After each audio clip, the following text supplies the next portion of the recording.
ज्यावेळेला सिमोन दो बॉल लिहित होती तिने हे अगदी सरळ लिहिलेलं आहे, अगदी स्वच्छ शब्दामध्ये, की स्त्री ही जन्माला येत नाही, ती घडवली जाते.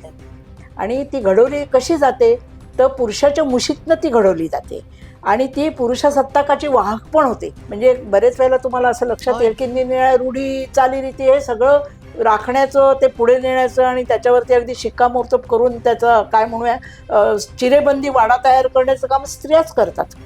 आणि त्या कशासाठी करतात तर त्यांना असं वाटतं की हे पुरुषसत्ताकाचं आहे आणि ते पुरुषसत्ताकाप्रमाणेच राहणार. स्त्री ही नेहमी पुरुषाच्या अधीन असलेलीच वस्तू असली पाहिजे आणि वस्तू म्हणूनच ती स्वतःकडे बघते आणि वस्तू म्हणूनच तिच्याकडे समाज पण त्या पद्धतीने बघतो. म्हणजे कलेक्टिव्हली पण बघतो आणि व्यक्तिगत पातळीवर पण बघतो. आणि त्यामुळे झालं काय की कायमपणाने असं स्त्री ही एक वस्तू आहे. मग ती कसली वस्तू आहे? वस्तू म्हटलं की उपभोगाला, म्हणून मग स्त्री ही उपभोगाची वस्तू आहे. मग तो उपभोग कोणी घ्यायचा? मग तो संबंध समाज व्यवस्थेमध्ये कुटुंबाने संपूर्ण घ्यायचा आणि पुरुषाने घ्यायचा.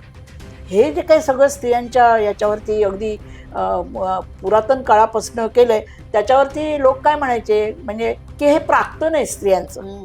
म्हणजे त्या जन्माला येण्याच्या आधीच ते ठरलेलं आहे आणि त्याप्रमाणेच ते घडलं पाहिजे. आता आम्ही काय केलं स्त्रीवाद म्हणत असताना आम्ही हे प्राक्तन नाकारलं पहिल्यांदा. आम्ही नाही आहोत तशा. आम्ही स्त्री जन्माने स्त्री म्हणून म्हणजे लिंगाधिष्ठित स्त्री आहे, ती जन्माने स्त्री म्हणून जन्माला आली स्त्री, तर जी घडवली गेलेली आहे ती घडवलेली स्त्री आम्ही नाकारतोय आणि आम्हाला नवी स्त्री कशी असली पाहिजे याच्याबद्दल आमच्याकडे ठाम विचार आहे आणि त्या विचारांनी आम्ही चालू इच्छितो.